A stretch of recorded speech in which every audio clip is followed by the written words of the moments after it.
श्री गणेशाय नमः। ओम श्री सरस्वत्यै नमः। ओम श्री गुरुभ्यो नमः। सदाशिवसमारम्भां शङ्कराचार्यमध्यमाम् अस्मदाचार्यपर्यन्तां वन्दे गुरुपरम्परां। श्रुतिस्मृतिपुराणानाम् आलयं करुणालयं नमामि भगवत्पादं शङ्करं लोकशङ्करं। शङ्करं शङ्कराचार्यं केशवं बादरायणं सूत्रभाष्यकृतौ वन्दे भगवन्तौ पुनः पुनः। समस्तजनकल्याणे निरतं करुणामयं नमामि चिन्मयं देवं सद्गुरुं ब्रह्मविद्वरम्।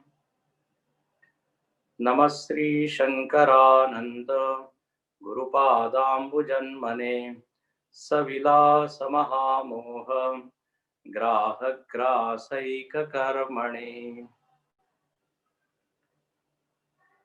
आज हम लोग श्लोक क्रमांक 6 से पढ़ेंगे, वर्ष नंबर 6। अहं ता ममता देहे गेहादौ च करोति यः कामाद्यवस्थया भ्रान्तो नासावात्मा मनोमयः। लीना सुप्तौ वपुर्बोधे व्याप्नुयादानखाग्रगाम् चिच्छायोपेतधीर्नात्मा विज्ञानमय शब्दभाक्। कर्तृत्वकरणत्वाभ्यां विक्रियेतान्तरिन्द्रियं विज्ञानमनसि अन्तः बहिश्चैते परस्परं। काचिदन्तरमुखा वृत्तिः आनंद प्रतिबिंबभाक्। पुण्यभोगे भोगशान्तौ निद्रारूपेण लीयते।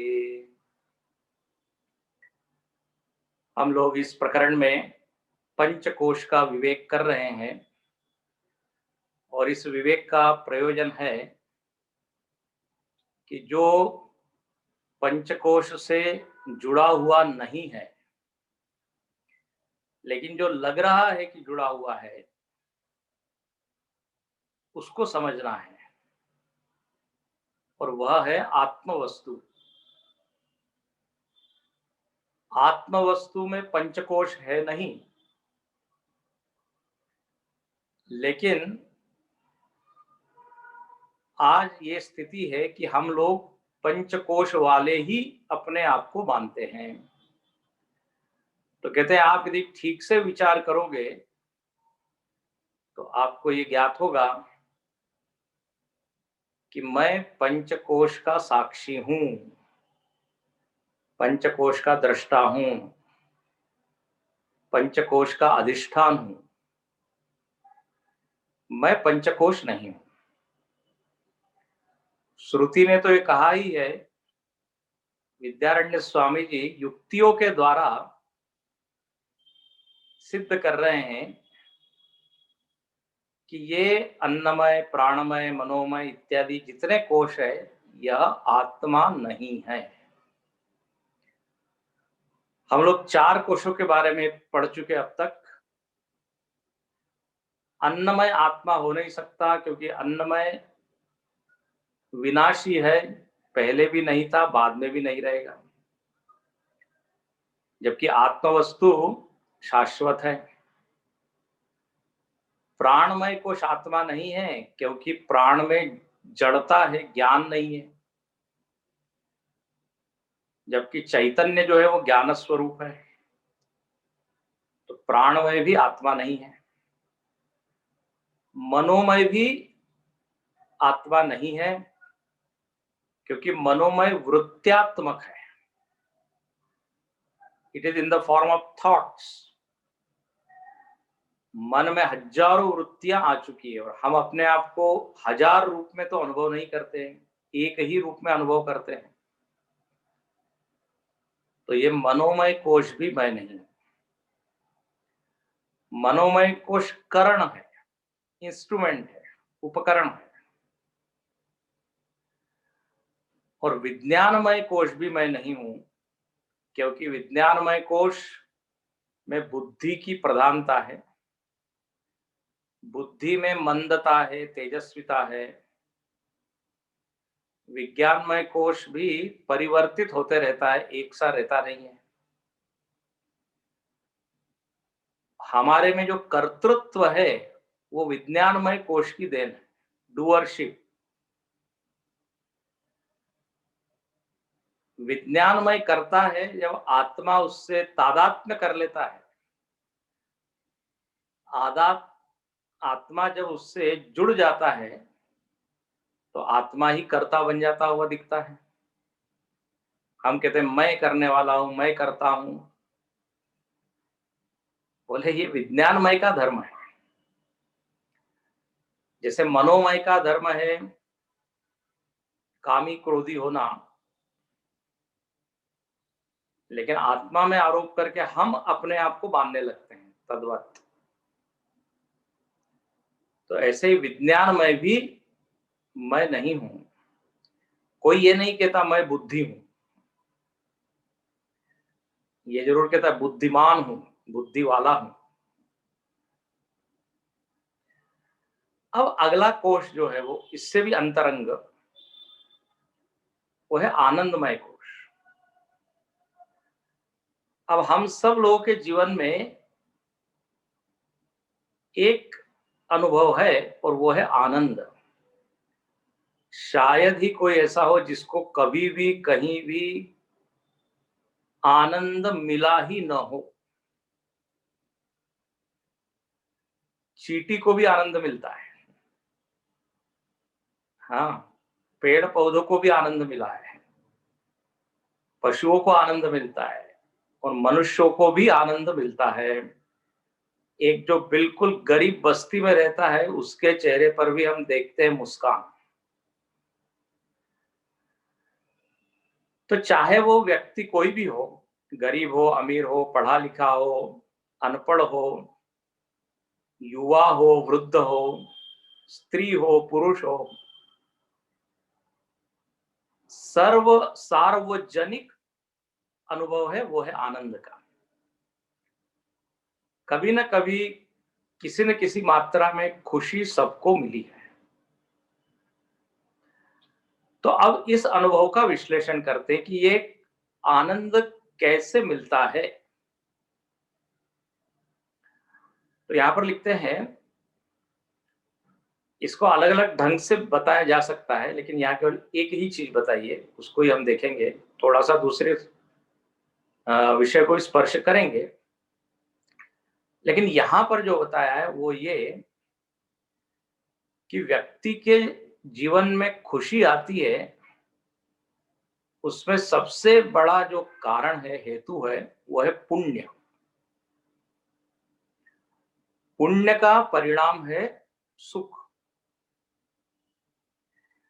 इसलिए लिखते हैं पुण्य भोगे। व्यक्ति ने सत्कर्म किए हैं, पुण्य कर्म किए हैं, उन पुण्य कर्म का प्रभाव ये होता है कि हमारे भीतर जो वृत्ति बनती है वो वृत्ति अंतर्मुखी होती है। ध्यान से सुनना। इसलिए लिखते हैं काचिद अंतर्मुखा वृत्ति। जब आप पूजा करते हैं, ध्यान कर रहे हैं, जप कर रहे हैं और आपको आनंद मिल रहा है, तो उस समय वृत्ति आपकी बहिर्मुखी है कि अंतर्मुखी है? अंतर्मुखी है। बड़ी स्वाभाविक सी बात है। तो जब ये वृत्ति अंतर्मुखी होती है, इस अंतर्मुखी वृत्ति में आनंद प्रतिबिंब भाग, जो आत्मा का स्वभाव है आनंद, वो उस वृत्ति में प्रतिबिंबित होता है। पुण्य का परिणाम यह है कि मन एकदम स्वच्छ हो जाता है, शांत हो जाता है, अंतर्मुखी हो जाता है। तो ऐसा मन आनंद को रिफ्लेक्ट करने के लिए बिल्कुल उपयुक्त है। जैसे पानी एकदम स्वच्छ हो, स्थिर हो, तो आप देखेंगे सूर्य का प्रतिबिंब इतना चमकदार पड़ेगा, ऐसा लगेगा कि मानो साक्षात सूर्य ही पानी में अवतरित हुआ है। तो कहते हैं ये पुण्य का फल है, पुण्य का परिणाम है कि वृत्ति शांत हो गई, स्थिर हो गई। अब ऐसे इस पुण्य वृत्ति का जब व्यक्ति भोग करता है तो उसको आनंद मिलता है, क्योंकि उस वृत्ति में आनंद रिफ्लेक्ट हो रहा है। इसलिए हम कहते हैं अरे पूजा हमने की, बहुत अच्छा लगा, या अच्छा लगा हम बोलते हैं। सेवा की, मन तृप्त हो गया। तो हुआ क्या वास्तव में, आनंद पहले से ही है आत्मा में, वो आनंद प्रतिबिंबित हो गया। पुण्य का योगदान इतना है कि वो वृत्ति को, मीडियम को इतना बढ़िया बना देता है कि हमको आनंद आने लगता है, प्रतिबिंब होता है, खुशी मिलती है। तो यहां लिखते हैं काचिद अंतर्मुखा वृत्ति आनंद प्रतिबिंब भाग पुण्य भोगे। जब तक व्यक्ति पुण्य का भोग करता है उसको ये आनंद मिलता है। अब ये जागृत अवस्था में ये हम पुण्य कर रहे हैं। अब कहते हैं जब नींद आती है, निद्रा आती है, तो ये पुण्य का भोग जो है शांत हो जाता है। अब नींद में भी हमको आनंद आता है। एक इसका कारण ये बताते हैं कि जिसने बहुत पुण्य किया उसको नींद बढ़िया आती है। पापी व्यक्ति जो है अच्छे से सो भी नहीं पाता, क्योंकि उसका मन अशांत होता है। नींद में भी मन स्थिर हो नहीं पाता, लीन हो नहीं पाता,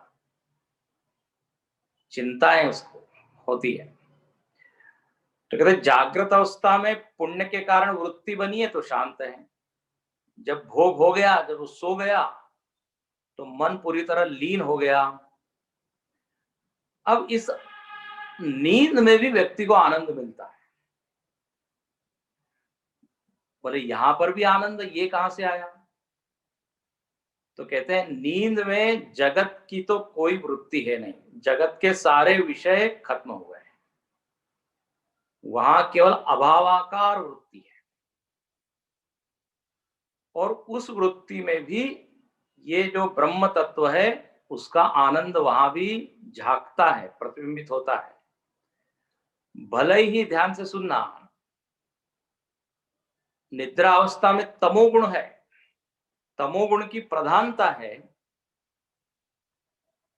अब आप पहला अध्याय पढ़ेंगे इस पंचदशी का अगले यज्ञ में, तो वहां बहुत अच्छी बात कही कि कारणे सत्वम आनंदमयो मोदादि वृत्ति। नींद में कारण शरीर होता है, ध्यान से सुनना। और ये कारण शरीर में, कारण शरीर मतलब अविद्या है, और अविद्या की परिभाषा दे दी गई है मलिन सत्व प्रधान।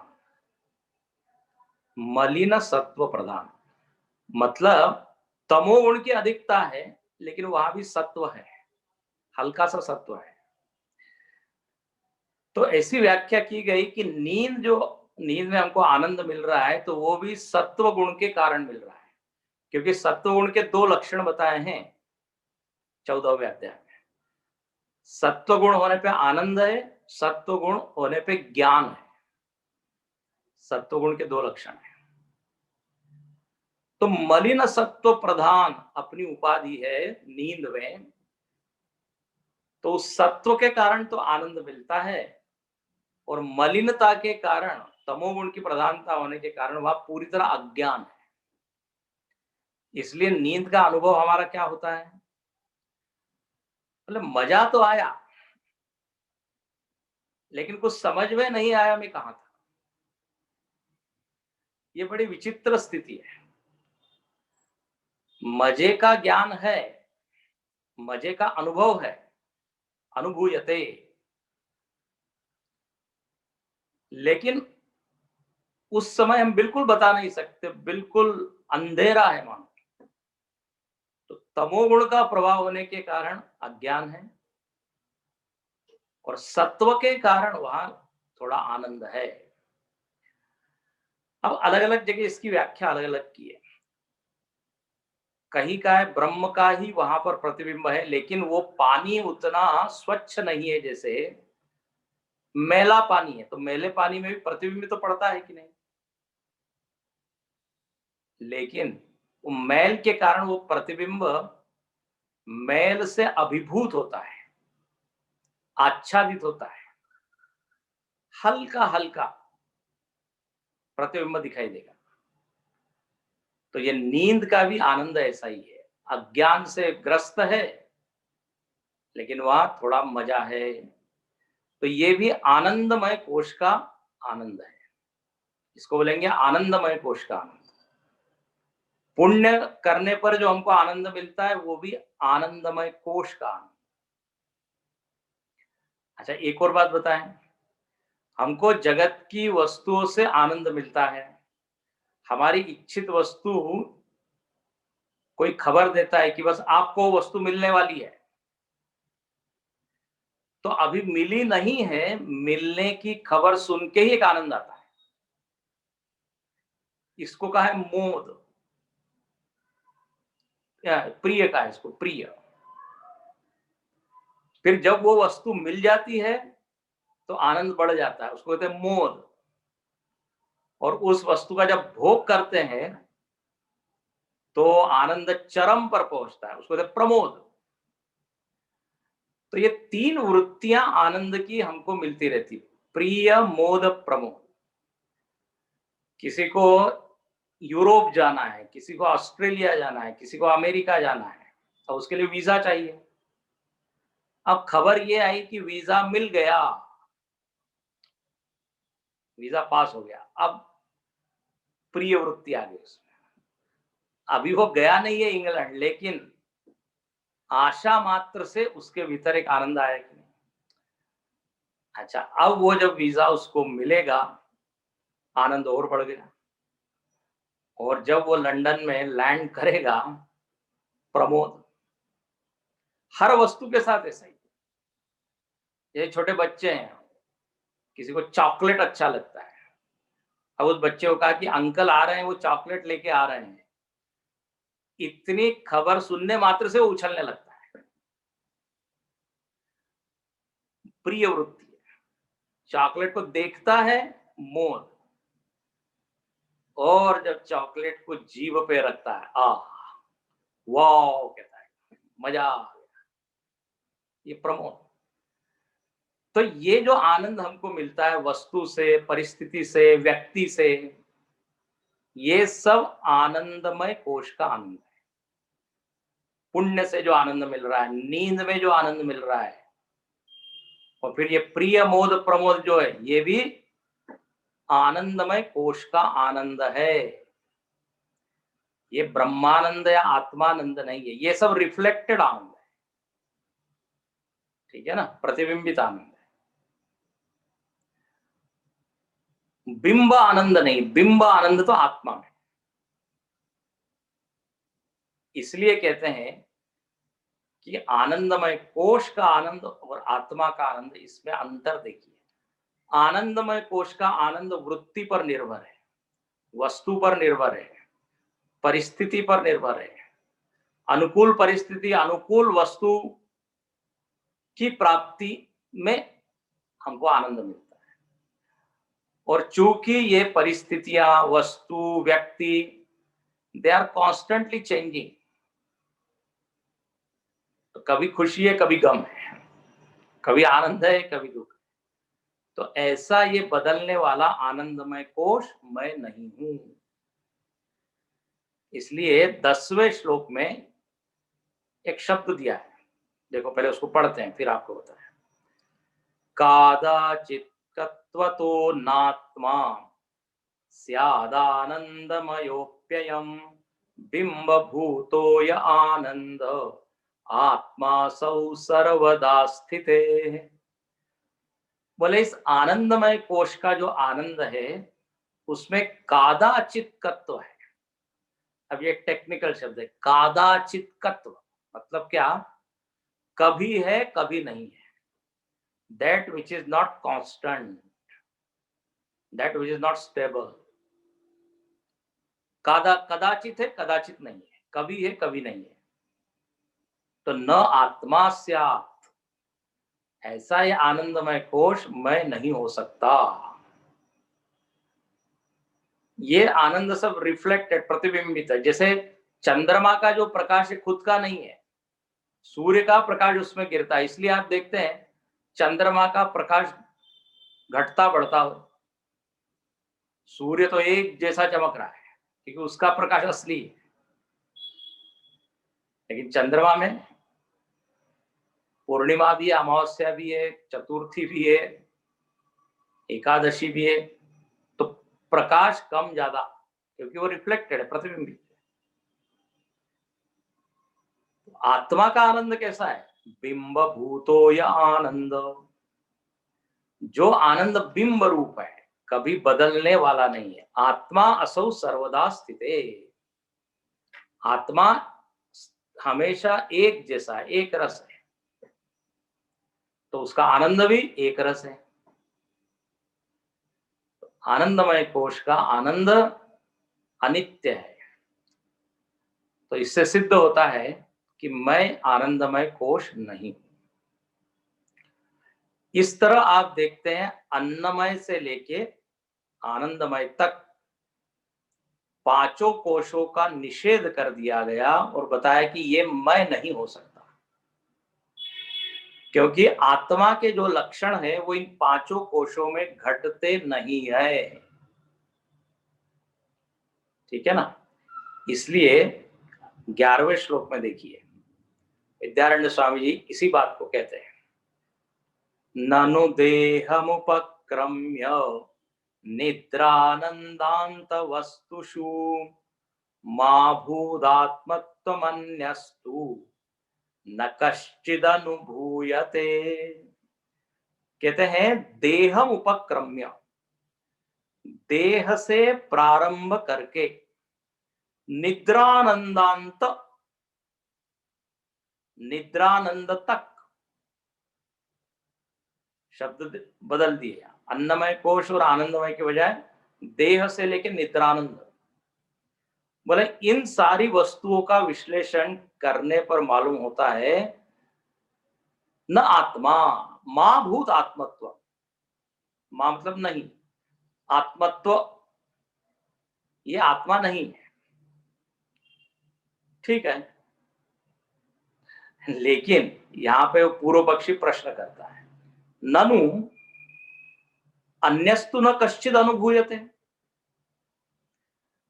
व्यक्ति का अनुभव देखो तो अनुभव में तो ये पांच ही चीजें आती है।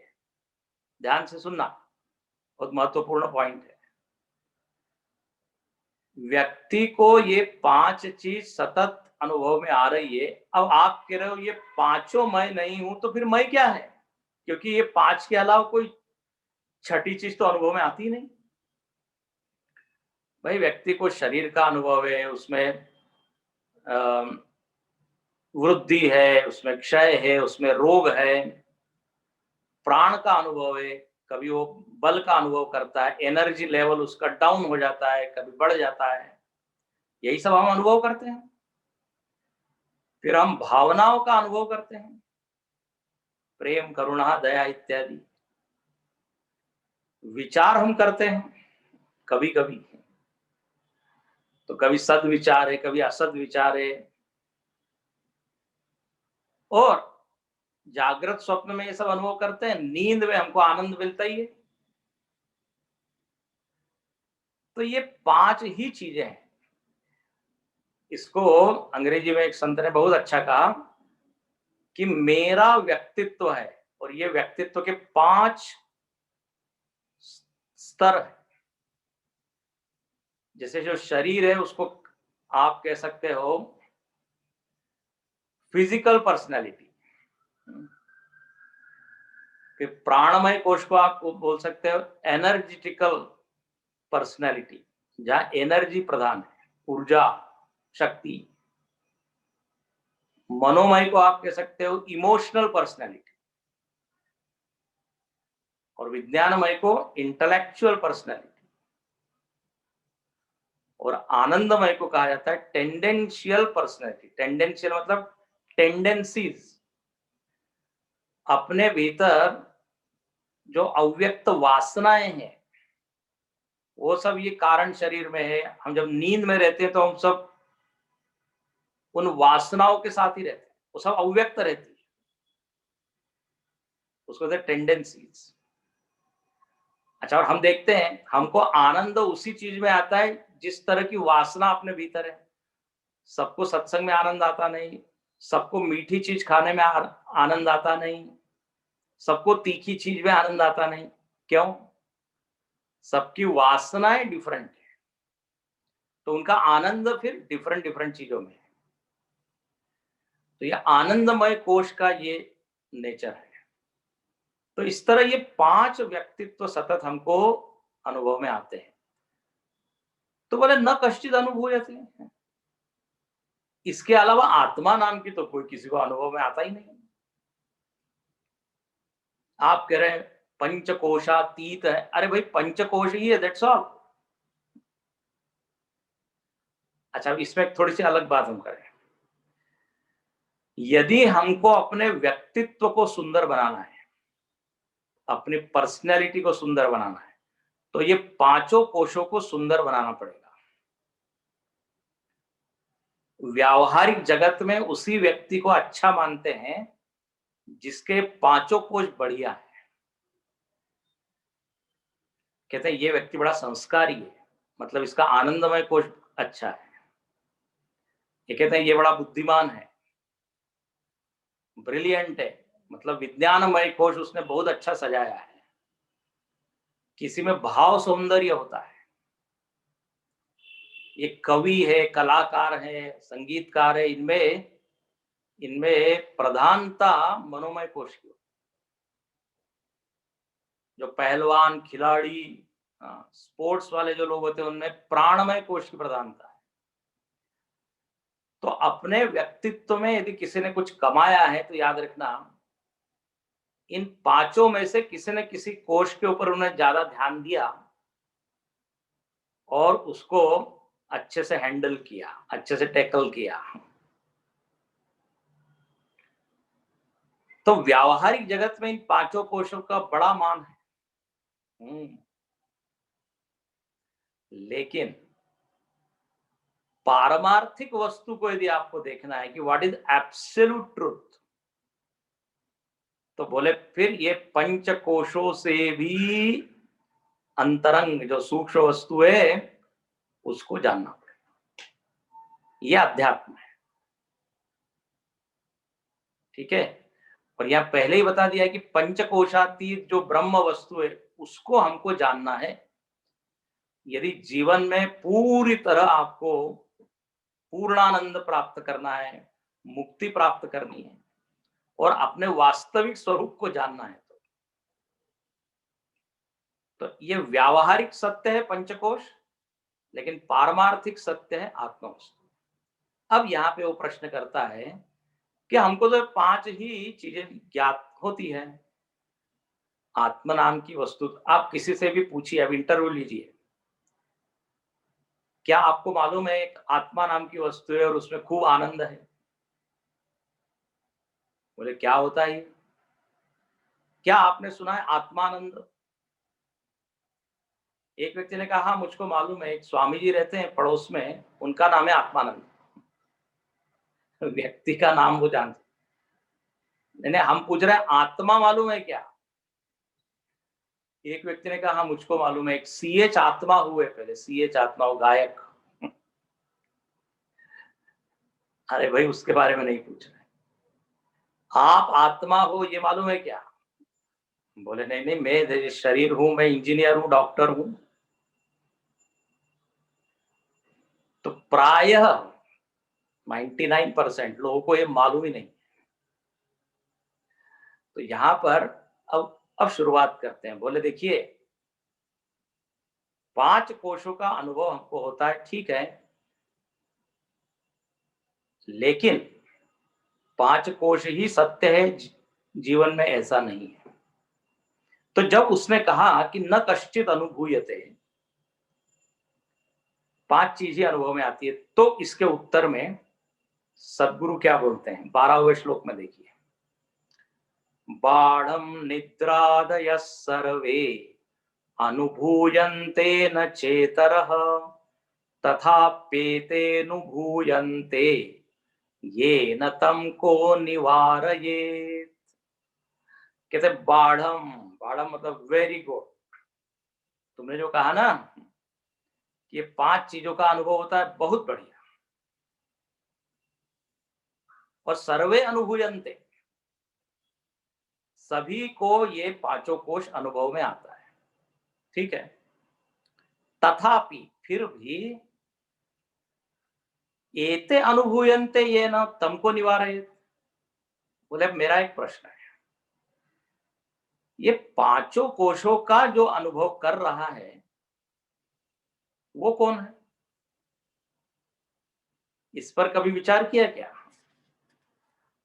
5 कोश का अनुभव हो रहा है, okay, but who is experiencing? आनंद का अनुभव किसको हो रहा है? भावना का आनंद किसको हो रहा है? विचार करने का आनंद किसको हो रहा है? उसको तो आप मना नहीं कर सकते ना, को निवारे।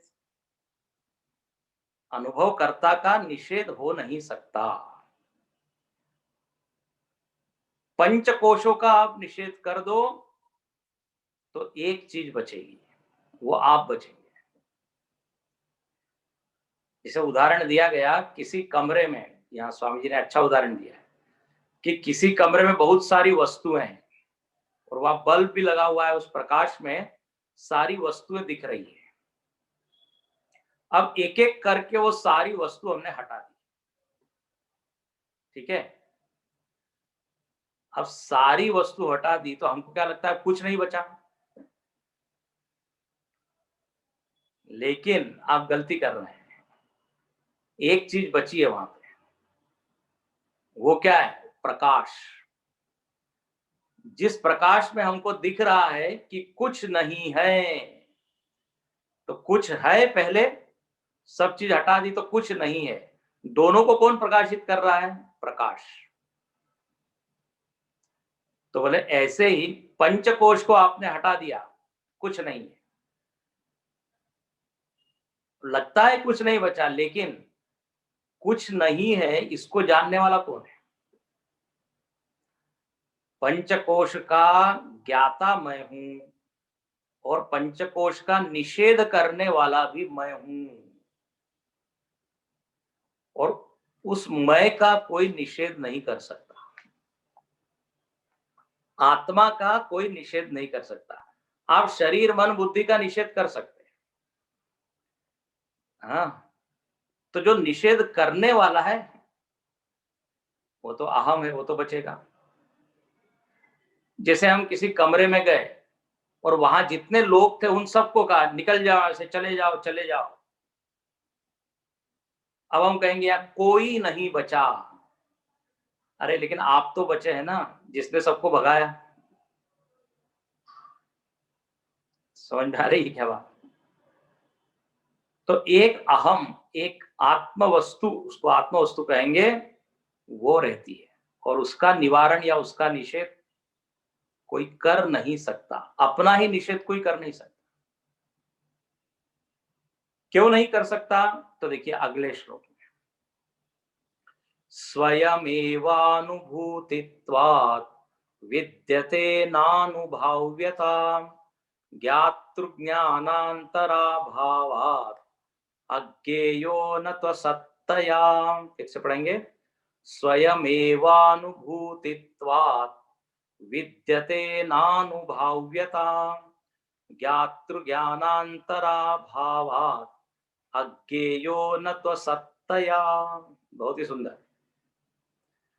कहते हैं हमको शरीर का अनुभव होता है, कभी नहीं होता। यदि आपको बेहोशी की दवा लगा दी है ना, एनेस्थेसिया, तो शरीर का अनुभव होता ही नहीं। मन का अनुभव होता है कभी, कभी नहीं होता। नींद में चले गए तो मन का अनुभव नहीं है, निषेध हो गया। आत्मा के अलावा जितनी चीज है उसमें अनुभाव्यता है। एक शब्द यहां मिला है, अनुभाव्यता, मीन्स जिसका अनुभव हमको होता है अपने से इतर, अपने से अलग।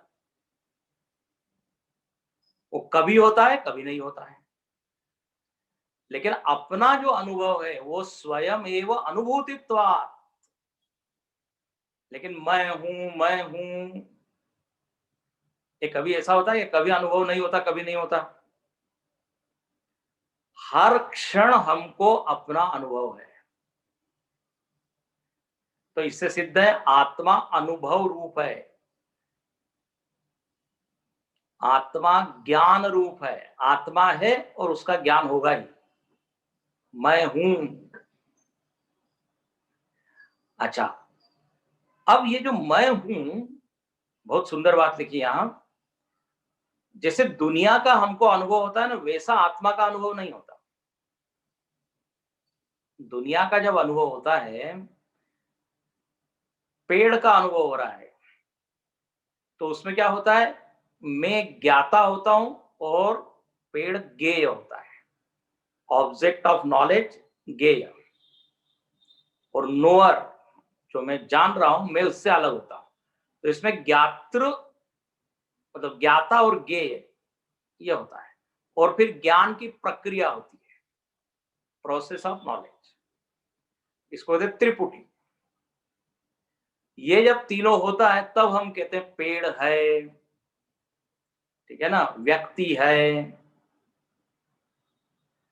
लेकिन जब अपना अनुभव होता है तो इसमें ये त्रिपुटी नहीं है। ध्यान से सुनना, बिल्कुल ध्यान से, एकाग्रता से। मुझको आप लोग दिख नहीं रहे हैं, तो आप लोगों को खुद को ही सावधान होना पड़ेगा।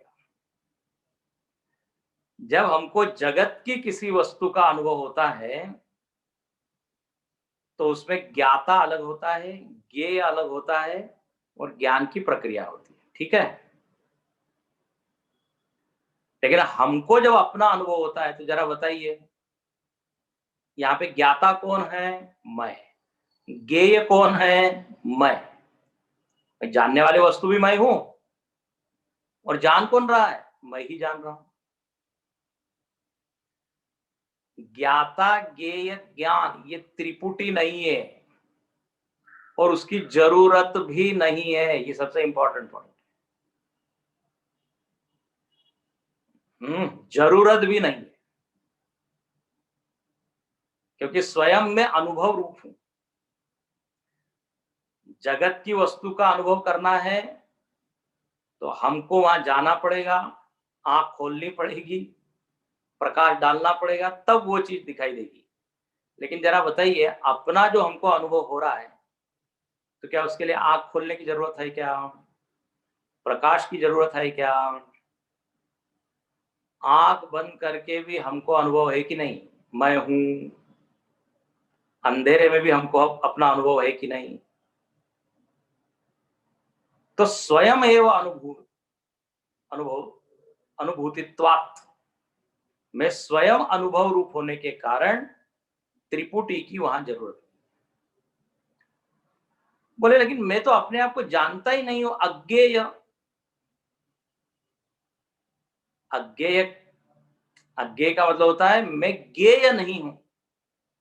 जैसे बिल्डिंग है, पहाड़ है, ये ज्ञेय है, इंद्रियों के सामने एक वस्तु है। लेकिन ये आत्म वस्तु कभी भी ज्ञेय बनती नहीं है, क्योंकि वो मैं हूं। सारी चीजों को जानने वाला मैं हूं। अब मैं यदि ज्ञेय बन गया, ध्यान से सुनिए, मैं यदि ऑब्जेक्ट ऑफ नॉलेज बन गया तो ज्ञाता कौन है फिर? आत्मा को हमने बना दिया ज्ञेय, ठीक है।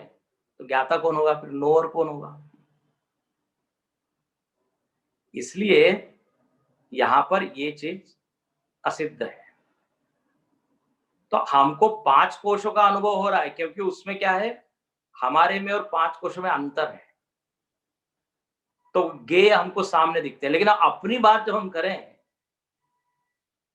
तो मैं सामने दिखता नहीं। इसलिए लोग कहते हैं अरे आत्मा तो कोई दिखता नहीं, आत्मा क्या तो कोई ज्ञान है नहीं। लेकिन सबको अपना अनुभव तो है। ये बस ये अनुभव ही जो है यही आत्मा है। इसलिए अगले श्लोक में बताते हैं 14वें और 15वें में कि देखो बहुत ही सुंदर यहाँ उदाहरण देके बताया। माधुर्यादि स्वभावानाम अन्यत्र स्वगुणार्पिणाम स्वस्मिन् तदर्पणापेक्षा नो न चास्त्यन्न दर्पकम। अगला श्लोक, अर्पकांतरराहित्ये अप्यस्तेषां तत्स्वभावतां मा भूत्तथानुभाव्यत्वम् बोधात्मा तु न हीयते। कहते हैं देखो यहाँ पे उदाहरण हम आपको बताते हैं, उदाहरण सुनिए। बोले माधुर्य आदि स्वभावाना, कुछ वस्तुएं हैं उनका अपना स्वभाव है। ध्यान से सुनना। जैसे शक्कर, शक्कर जो है उसका स्वभाव है मधुरता, मीठी है। फिर नमक जो है उसका स्वभाव है खारापन, नमकीन नमक होता है। तीखापन किसमें है तो बोले मिर्ची में। ये इन सबका अपना अपना खुद का ये गुण है, धर्म है। अब यदि आपको कोई चीज मीठी बनानी हो तो आप उसमें शक्कर डालेंगे, नमकीन बनानी हो तो नमक डालेंगे, क्योंकि उस वस्तु में वो गुण नहीं है, उनको उधार लेना पड़ेगा। तो इसका बहुत अच्छा शब्द दिया है, अर्पण।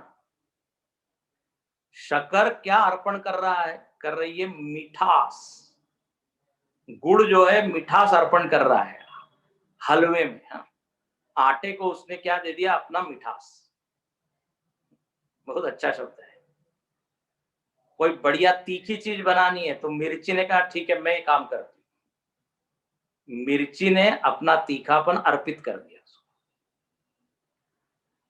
तो किसी पदार्थ को आपको मीठा, नमकीन, तीखा बनाना हो तो ऐसी वस्तु को उसमें डालना पड़ेगा जिसमें ये गुण है। ठीक है,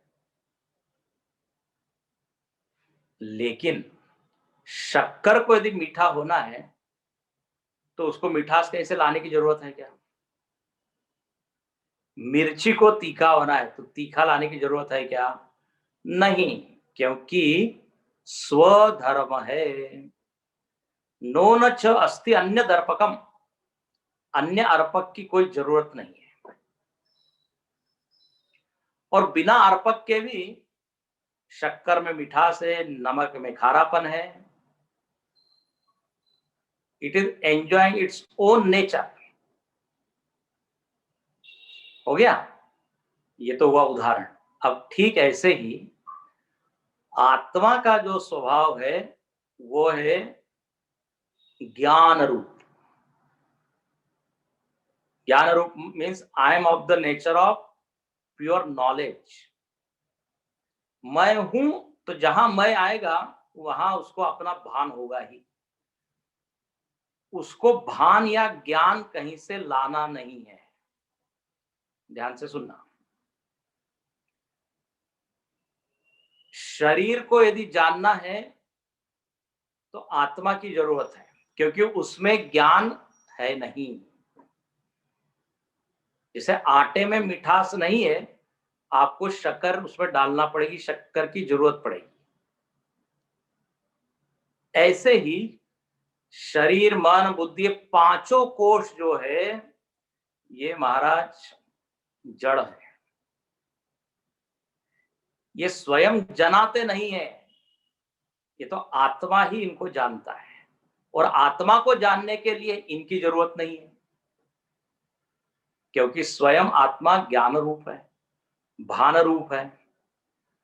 जैसे सूर्य के द्वारा सारी चीजें हम जानते हैं, लेकिन सूर्य को जानने के लिए किसी की गरज है क्या, किसी की जरूरत है क्या? ना, क्योंकि प्रकाश रूप है।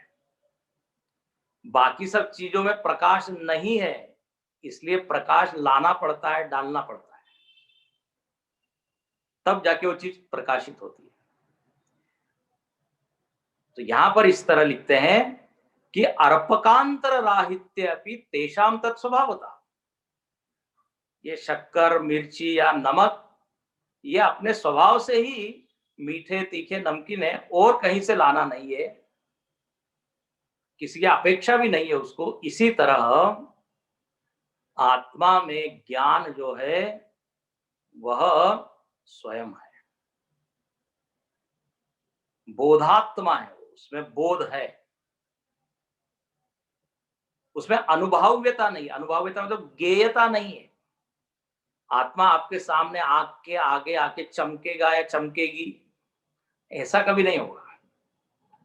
अनुभव्यता या गेयता उसमें नहीं है।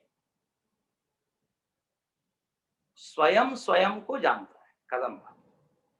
नहीं नहीं, बोले आत्मा को तो हम तब जानेंगे जब हाँ कुछ सामने कोई चीज चमकेगी। चमकने वाली चीज आत्मा नहीं है। जिसके द्वारा वो चमक जानी जा रही है वो है आत्मा। नहीं, लोगों को इस तरह का भ्रम होता है कि कुछ हाँ मेडिटेशन में कोई ज्योत दिखेगी, कोई लाइट दिखेगा, एंड दैट इज आत्मा। अरे भैया, आत्मा कभी भी गेय नहीं बनती। जो उस ज्योत को, प्रकाश को जान रहा है वो है। तो इस तरह आत्मा ज्ञान रूप होने के कारण it is not dependent on anything, ये यहाँ पे सिद्ध किया। और इसी विचार को, इसी थॉट को आगे बढ़ाते हैं 16वें श्लोक में। स्वयं ज्योतिर्भवत्येष पुरोस्माद् भासते खिलात् तमेव भान्तमन्वेति तद्भासा भास्यते जगत। सरल है। बोले आत्मा स्वयं ज्योति है। स्वयं ज्योति मतलब स्वयं प्रकाश।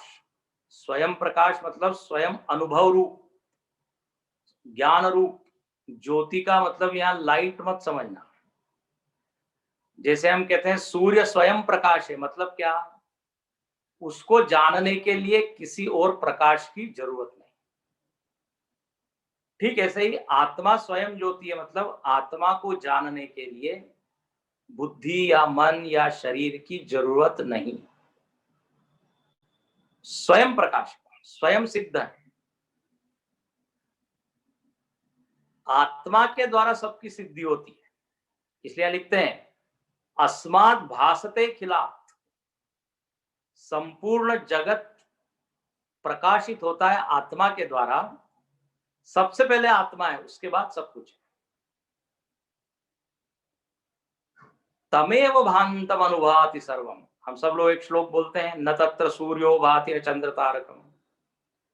सूर्य चंद्र के द्वारा आत्मा को नहीं जाना जा सकता, उसको प्रकाशित नहीं किया जा सकता, बल्कि ठीक उल्टा है।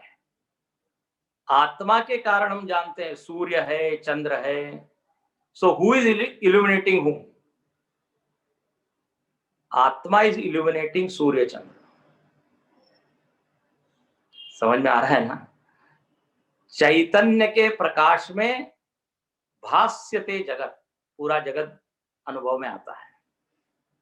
जैसे सुबह हम उठते हैं, सबसे पहले हमको अपना अनुभव होता है, फिर सारी चीज।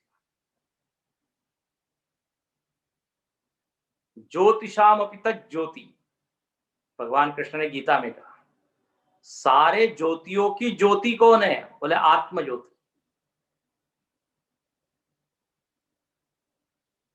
पहले अहम को होना पड़ेगा, तब हम कहेंगे सूर्य है, चंद्र है। तो इस तरह यहां सिद्ध ये किया जा रहा है कि आत्मा का अनुभव सबको होता है। उसके अनुभव के बिना किसी चीज का अनुभव हो ही नहीं सकता। इसलिए जो तुम ये कह रहे हो ना कि 5 कोश के अलावा छठी कोई चीज नहीं है, अरे भाई वो आप हो। बस कभी आपने ध्यान नहीं दिया उसको। हम 5 कोशों में ही इतने व्यस्त हो गए हैं कि इस आत्म तत्व की ओर ध्यान ही नहीं है कि इन 5 कोशों को प्रकाशित कौन कर रहा है, इनका अनुभव करता कौन है। तो वो मालूम पड़ेगा। मैं स्वयं ज्योति, स्वयं प्रकाश, स्वतः सिद्ध। मेरी सिद्धि के लिए शरीर की जरूरत नहीं है, वृत्ति की जरूरत नहीं, बल्कि वृत्ति और शरीर को मेरी जरूरत है। ठीक है, इसी विचार को आगे फिर बढ़ाते हैं। बहुत ही सुंदर है अगला श्लोक, ये उपनिषद की श्रुति पर ही आधारित है। देखें इसको, येनेदं जानते सर्वं तत्केनान्येन जानताम् विज्ञातारं केन विद्यात् शक्तं वेद्येतु साधनम। बोले जिसके द्वारा सब कुछ जाना जा रहा है उसको क्या कोई जान सकता है? ये न इदम सर्वम जानते तत्केन अन्य न जानता। जिसके द्वारा सूर्य, चंद्र, ग्रह, नक्षत्र, पृथ्वी सब चीज जानी जा रही है, वो किसके द्वारा जाना जाएगा? आत्मा के द्वारा सब जाना जा रहा है। और आत्मा को कौन जाने? बोले आत्मा को और भी एक दूसरी आत्मा होगी, वो जानेगी। फिर उस आत्मा को कौन जानेगा? और ऐसे किसी को अनुभव होता है कि दो चार आत्माएं हैं, दो चार मैं हूं? तो जो सबका ज्ञाता है उसका और कोई जानने वाला नहीं है। इसीलिए कहा कि आत्मा में ज्ञेयता नहीं है। आत्मा के never become object of knowledge. वो सब्जेक्ट है, अंग्रेजी में कहेंगे सब्जेक्ट है, वो अहम है। तो विज्ञातारम के न विद्यात, जिसके द्वारा सब चीज का विज्ञान हो रहा है, शक्तम वेद्येतु साधन, उसको किस साधन के द्वारा आप जानोगे? देखो, मन बुद्धि आदि के द्वारा हम बाह्य जगत को जान सकते हैं और जानते ही है, इंद्रियों के द्वारा जितनी ज्ञेय चीजें हैं उन सबको हम जान लेते हैं। लेकिन चूंकि आत्मा मन बुद्धि के भी पीछे है, तो मन बुद्धि के द्वारा कहां से जानोगे आत्मा? हमेशा मैं एक उदाहरण देता हूं, जैसे आज सुबह भी एक क्लास में उदाहरण दे रहा था कि टॉर्च में बैटरी होती है, तो टॉर्च के प्रकाश में आप जो टॉर्च से दूर चीजें हैं उसको तो जान सकते हैं, लेकिन वो बैटरी को कैसे जानोगे? जैसे आप टेलीस्कोप से ग्रह नक्षत्र देख रहे हैं, तो जो टेलीस्कोप के उधर है उसको तो जान सकते हैं। अब टेलीस्कोप से आंख को जानिए,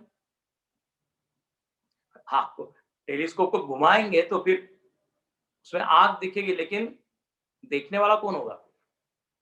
आंख को यदि आपने ज्ञेय बना दिया तो ज्ञाता कौन होगा? दृष्टा कौन होगा? तो वो हो नहीं सकता। ठीक इसी तरह आंख की जगह रख दीजिए आत्मा को, टेलीस्कोप की जगह रख दीजिए मन बुद्धि इंद्रियों को,